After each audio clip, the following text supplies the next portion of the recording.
I guess for me, believe it or not, in 10th grade in high school, I did one of these little paper tests they had in the guidance counselor office, and where you answer all the questions and you come out in a little wedge of what you want to do, and it listed personnel. And at that point in time, I of course, in a little tiny graduating class of 100 people in upstate New York, I didn't know what that was. I ran over to the library because we didn't have computers then, and opened up this big book of definitions of different different areas of careers that you take, and ultimately read about it, and I thought, oh, I want to do it. I started with the city as a secretary, and I was the secretary to the finance director, and he happened to be the chief negotiator. And I just found it very interesting. I was kind of the person back at the ranch keeping track of the proposals and the counter proposals and the tenant agreement. And as a result of that, I got a lot of exposure to the ranch and bed. My experience is similar to Jan. Started working in local government at a very young age and worked for the HR budget director for Small City. And actually, when she left to become a city manager in another city, the city manager that we had at that time said, "You can do that job." And so I got that job, and 25 years later, I'm still at it, I guess. Definitely was male-dominated at the time that I got started. As Teresa said, I was 19 years old when I started, and I worked primarily with males. But the negotiating team was always comprised of males. There were very few women on the negotiating team. And even when I started negotiating in 1990, there, again, were more males than there were females. I know from when I first started, I don't think I felt the male domination as much as maybe a few years before me folks starting. What I saw was the after effects from it. In the organizations I've come into, all of them, I've had to work on the comp and class structure because the females invariably were paid at a lesser rate. And when I would dig into it, try to figure out what was going on, there was no doubt that the so-called male dominating from before had, in fact, one place I worked several years ago, the word was that the person went around and said, "Oh, honey, you've got a husband at home that will help take care of you. You don't need to make as much as he does."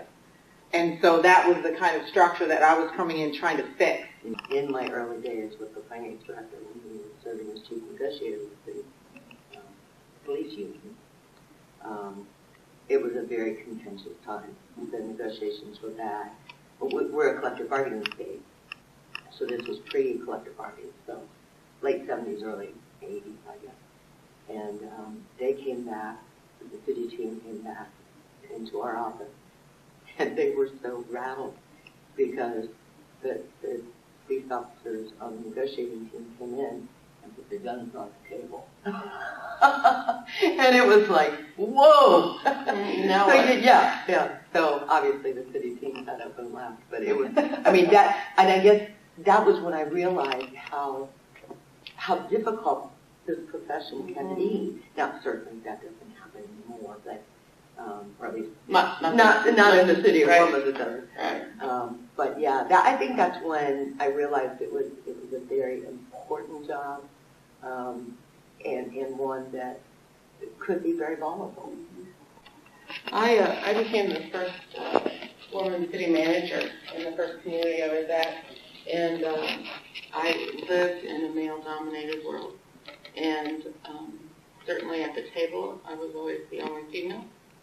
And I guess technically I still am in my current environment, but I do notice that there are more women involved now through our state association and such than there might have been years ago. I think from the management side of the world, it probably is still male-dominated, but I do think it's come a long way. I agree with you, Teresa, and I think more so in the public sector because when people go in, they stay for long periods of time, even compared to some of my private sector experience. And I think that's it. We've come a long way. There's a lot more females when you go to these different conferences and meetings. But I do still notice that when you walk into a management meeting, you walk into something, if a male says a topic, boom, it's like everybody says, "Oh, that's right." and I just heard the same thing come out of a female's mouth, maybe just slight variation of words, and nobody really paid attention. That happens a lot. You know, I've been very, very fortunate. Even though I was around a lot of males, they were very helpful. They taught me a lot. And it was just kind of a transition thing for me. It really wasn't a choice in the beginning, but because of my interest, they really helped me along the way, and still do. Whether it's coworkers or even the union officials, have taught me a lot, especially with respect to trust and how much we need to maintain that trust and build relationships. And so I've worked with a lot of men who have been supportive. Yeah, I would agree with Jan. I've been lucky too. Both union, both management, both professionals in other states and other, the experience we have with our association is incredible. Getting help from male and female in support. I agree, and obviously making a decision as early as I did. I went home and I said to my parents, this is what I want to do, and they supported me every step of the way from that point on. But I will say there are a lot of days, but I'm sure you guys get it too, that people that aren't in HR go, you're crazy. What in the world did you ever do think of coming to this? Because we get more issues and things that come across our desk. So there's more times I hear that, especially lately, it seems that, obviously make me laugh. But I said that was, when you love it, it doesn't really matter. You come in and work every day and you love what you do. Well, it's funny because a lot of people will look at me and say, why have you been with the same employer all this time? And I think, for one, I haven't been the labor relations manager for 20 years, but I have been very fortunate to learn, and there's not a day that goes by that I don't learn something new. Mm-hmm. And as long as that continues, I think I'll be here for a little longer. Right. Oh, I agree with that. Yeah, it's an ever-changing world. Mm-hmm. I had a lot of mentors in my life, but two women in Iowa, Judy Perkins and Trudy Elliott, were incredible mentors for me, and I could tell so many stories and so many good ones. It was actually in grievance and grievance arbitration, and these people kept saying you, and I was getting very defensive and taking it very personally. And the city manager, who was a good 20, 30 years older than me at the time, reached under the table and hit my leg and looked at me and said, I'm not talking about you. And I'm like, can we have a few minutes? I mean, I had to leave. I had to regather myself, but it was a wake-up moment for me. Mm-hmm. I mean, this was the same man who said, I think you can do this job, and then the same very man who said, they aren't talking about you. And so, that rattles in the back of my head today when I'm sitting across the table and things are getting a little contentious. And it's like, they're not talking about me. I guess mine was initially the finance director, as I said, who served as the chief negotiator. He really did, after he realized that I had the interest that I did, he gave me a lot of opportunities to build on that interest. And then I worked for some other males who were, of course, chief negotiators, and they too worked with me and taught me things. And so like I said, I've been very fortunate in that respect. Yeah, great teachers. For me, I feel like I've had so many, but two probably stand out. One actually wasn't in the public sector, but I became a director of HR at 25 years old. It was my first running a department. And the only reason I got it is because they were only paying $30,000 a year. So here I came in as a recruiter from RPS, and they thought, oh, God, someone actually wants this job for that much money. But on the in-between, I had someone named Kathy Smith that I worked as a regional HR manager for Heckinger at that time, which was about to go to business. And it was only a 4-month stint, but she was so incredibly knowledgeable. And that transition from basically just being a recruiter out of college to this director job, and she dumped so much knowledge into me. And I had the textbook knowledge, but to apply it, she gave me all that to walk in that job and get there. The second person really would be my mom. She's just an incredible, incredible lady, and I've watched her. She's one of 6, and she never was able to get a college education. My grandfather would not let her because she was not a boy, and the 2 sons he would send, but the girls were not allowed to go. And she took off right after high school and went to Washington, D.C. and set herself up down there from upstate New York, little girl, down to the city, and he was so upset that she did that, but she said, the heck with you, and went. She's very independent. She is probably the best mediator I've ever seen in my life. And I could watch her sit back, and she hasn't had the training in the world, but could probably work a room and bring everybody all on the same page, the consensus, and it's just amazing. So, a lot of what I get is from her, too. I feel that I've been very fortunate to have been a past president of Empower. And it helped me grow. It helped me, obviously to meet a lot of people. But the building of the relationship is something I really enjoy. And I've had that opportunity. I've had the same incredible opportunity over the years. I became active, I think, in IPELRA mid-80s and NPELRA same time, but I think my first conference was maybe the late 80s. I can't remember my time exactly, but there have been so many people over the years. Doug, Trudy Elliott, who was past NPELRA president, Jerry Thompson was a past NPELRA president and from Iowa. And then even people, Jim Pendergrass, Bill Rolando. I mean, there are so many people that welcomed you, whether you were the first time or they've seen you for 10 years in a row, and was always there to help. The people you get to know, the experiences you have, the support that you get, because not everybody has all the answers, but together we can come up with the best approach. Right.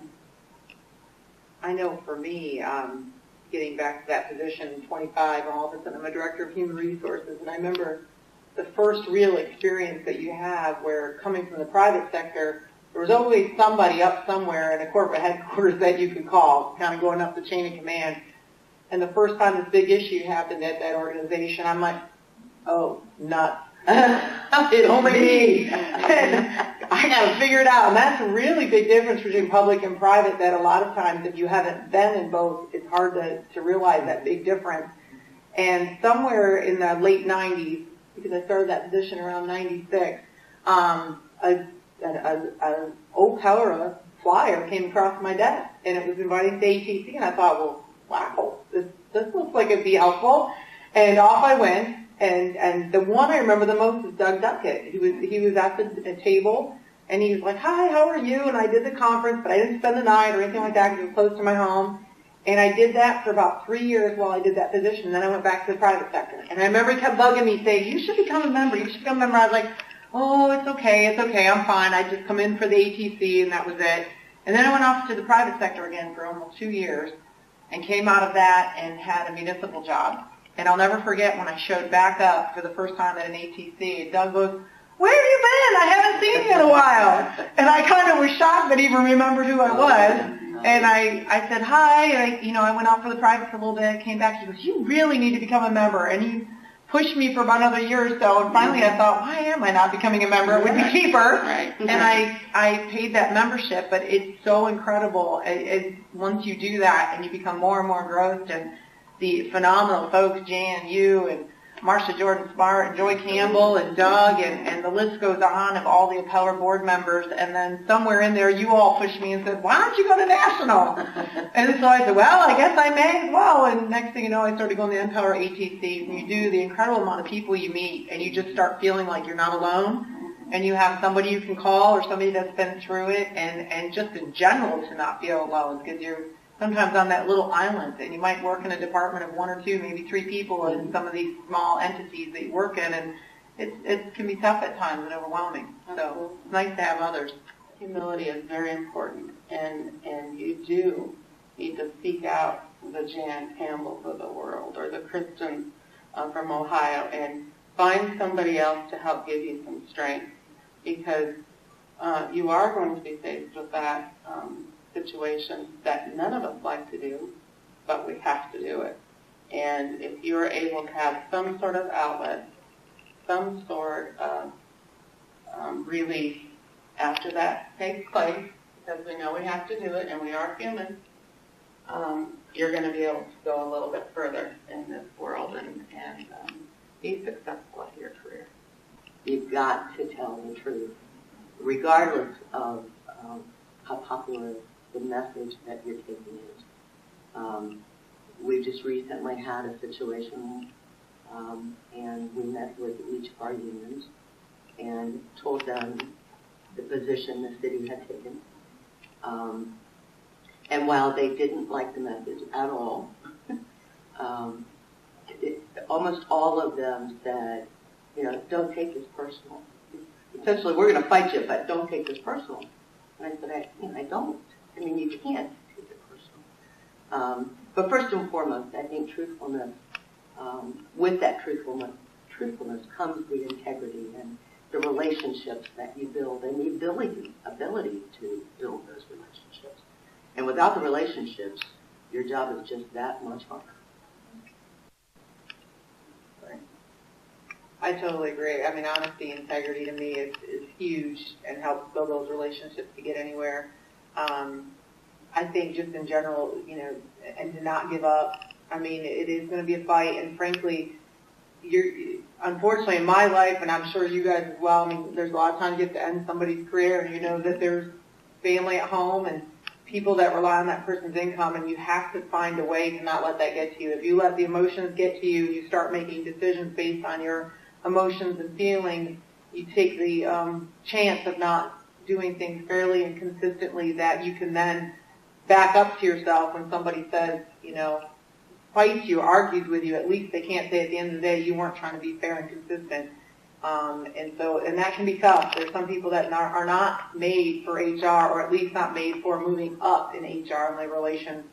And they have to understand that about themselves if they aren't, because if they go into it without realizing that, they could really, I've seen some people get pretty messed up when they have to deal with that type of situation. They just can't handle it. They can't, sleep at night. And you have to be strong and be able to do that and not give up. And, there's always a new day, and so on. It takes some time to realize that. Every day I wake up and do it. I just always want to keep making a difference. And I've told my staff, the point when I feel like I'm not making a difference anymore, whether it's my ideas and everything and where I see the vision going is done, or people don't want it anymore, or it's not working, then that's the time I know that I'll need to move on and find something different. And I'm hoping that where I am now, that won't happen. I really want to retire from there. But that's, you just want to make a difference. You want to make a difference. You want to make a difference in people's lives. You want to, today getting that award meant so much to me, and that was really